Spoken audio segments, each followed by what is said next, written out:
Let's talk about the single power 1-gain Zigbee switch, RP-ZB-S01.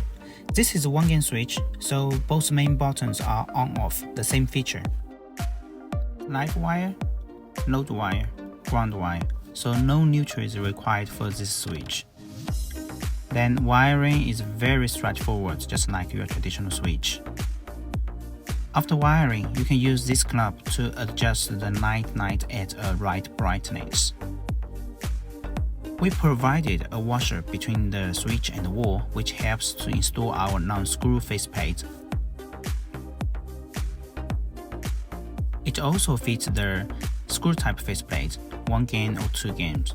So it fits the non-screw type and screw type and even 2-gain faceplate. Now you see, when I press the buttons up or down, they are the same feature. Turn on, turn off the lamp. So this switch has 3 ways to control it. You can manually control, app control, or voice control by Alexa or Google Home. If you have any tech queries, please visit our support page.